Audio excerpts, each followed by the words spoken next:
Hemos llegado a la mitad de la semana número 13 de nuestro estudio sobre la naturaleza humana, sobre nuestra esperanza frente a la muerte, y hoy vamos a hablar del juicio ejecutivo, la tercera fase de todo el juicio del que hemos estado hablando durante esta semana.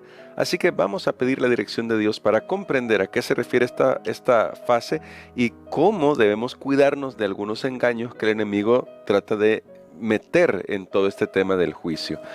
Oremos. Padre querido, gracias te damos porque nos das tu palabra y nos ayudas a comprender de la mejor manera cómo vivir para ti, cómo honrarte a ti que eres nuestro ayudador, que eres nuestro salvador.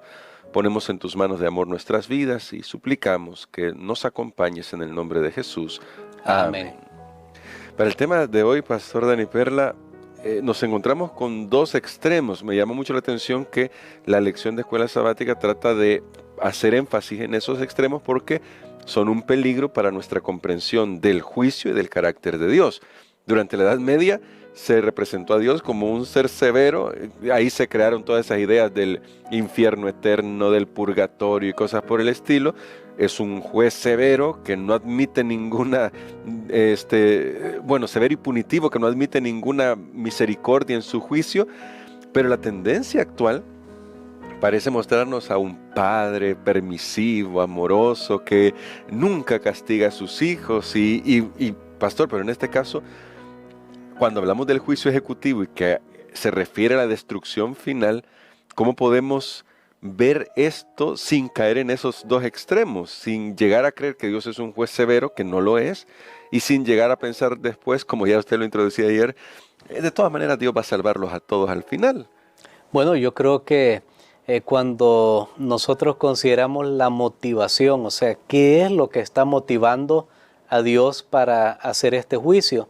Y recordemos que Él no tiene otra motivación más que el amor, no tiene otra motivación más que el amor. Entonces ahí nos damos cuenta que Él no está haciendo esto porque se deleita en castigar o en ver sufrir a las criaturas que se han desviado. No.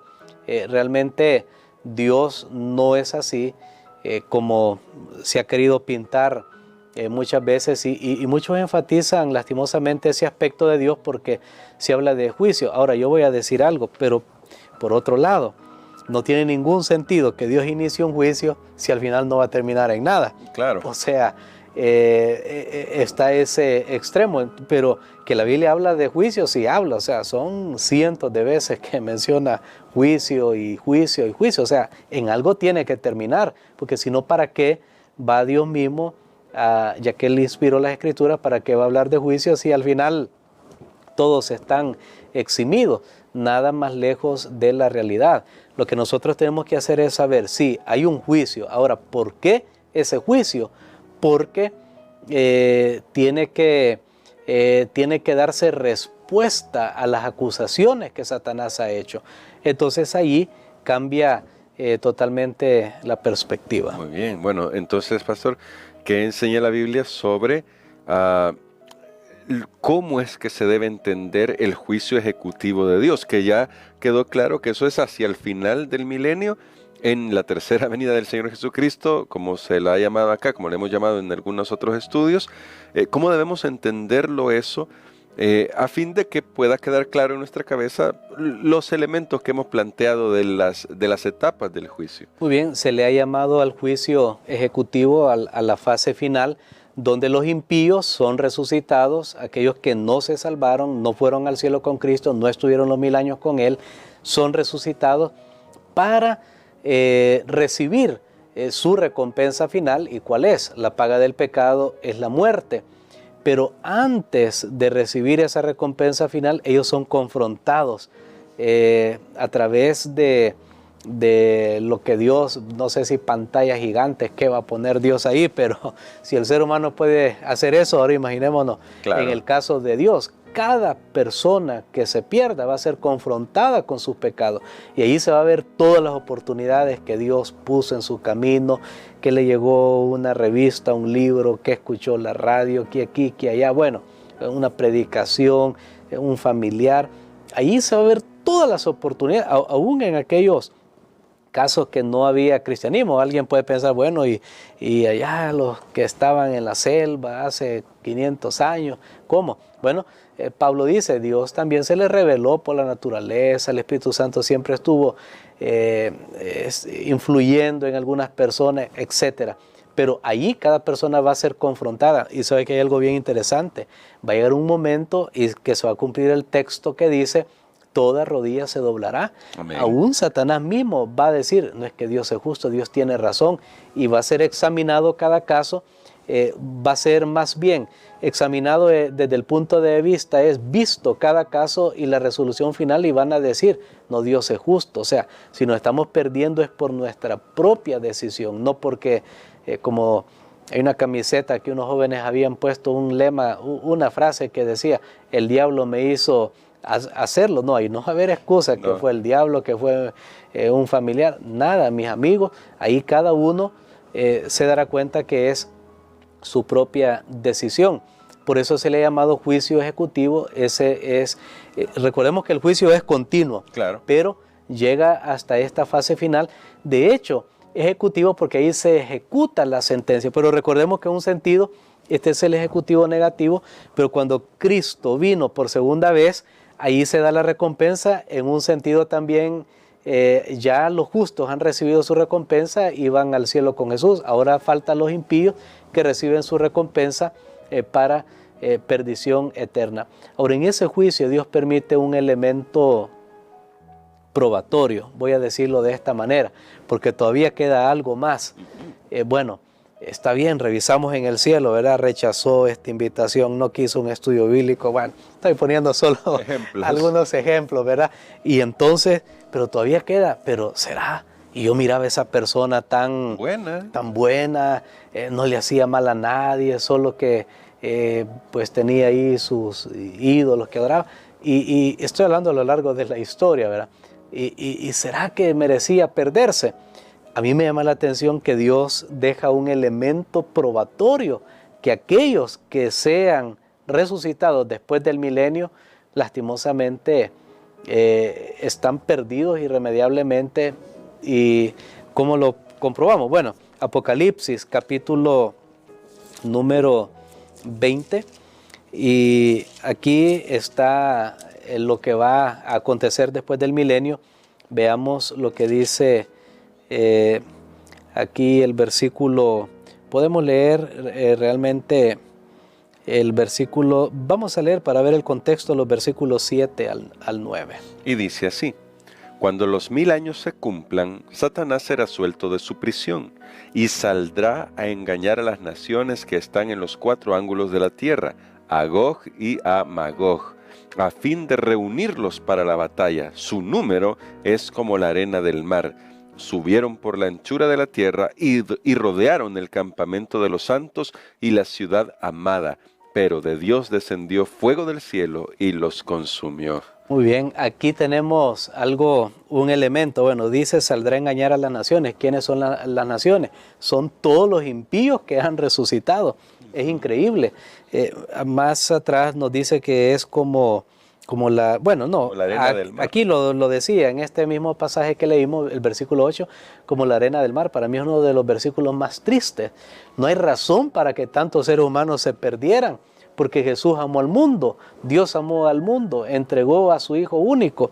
No hay razón, pero noten que dice, saldrá a engañar a las naciones, y luego el versículo 9, subieron por la anchura de la tierra, rodearon el campamento de los santos y la ciudad amada. Dios va a permitir que ese abuelo, que esa tía, que ese amigo, que ese hermano, que ese pastor, quien sea, que no sea sacerdote, bueno, lo que sea, que no se salvó, después que ellos hayan visto cuál es su sentencia y hayan reconocido por un momento, pero luego se levantan para atacar la ciudad, Dios va a permitir, cuando yo vea a esa persona agarrando una piedra, agarrando un palo para ir a atacar la Nueva Jerusalén, ahí me voy a dar cuenta. Dios va a demostrar de esta manera. Dios le da la oportunidad al pecador de demostrar que su corazón irregenerado le ha incapacitado para estar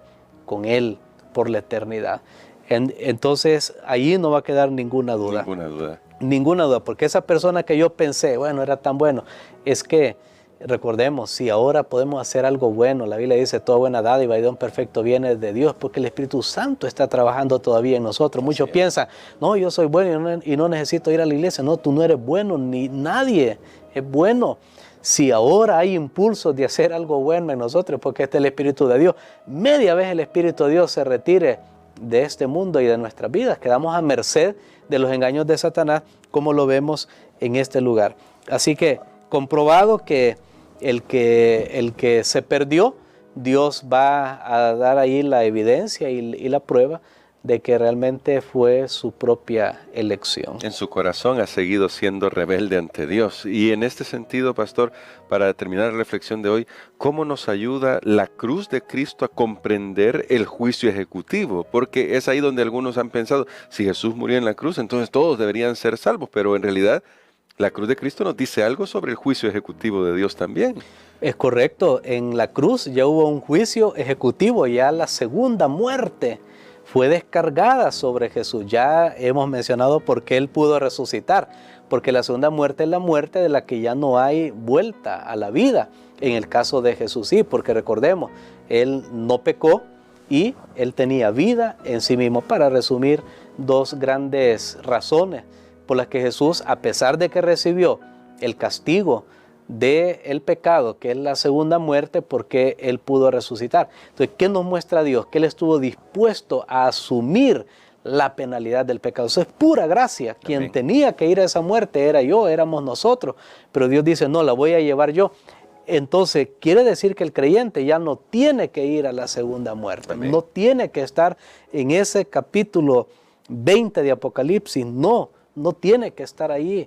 ¿Por qué? Porque Él ha recibido la gracia y el perdón a través de Jesucristo, solo que aquí hay algo.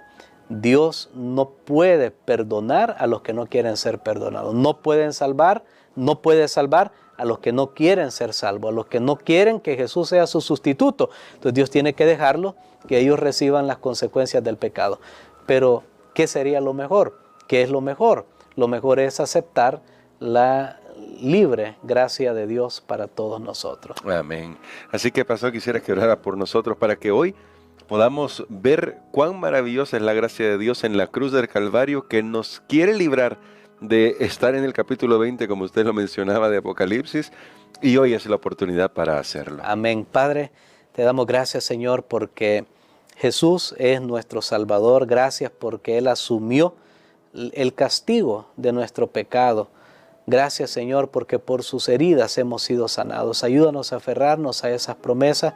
Confiamos en tu Hijo amado como nuestro sustituto, Señor, y queremos mantenernos en esa relación. Ayúdanos a escapar ahora de los engaños del pecado para que nunca el enemigo pueda manipularnos para un día atacar tu santa ciudad. Ayúdanos para nunca, Señor, encontrarnos ahí nosotros, nuestros seres amados, los que conocemos. Ayúdanos a aquellos que conocemos estas verdades a predicar al mundo con fervor, con vehemencia, para advertirles de estas cosas, para anunciarles de estas cosas. Todo esto lo pedimos en el nombre de Jesús. Amén. Amén.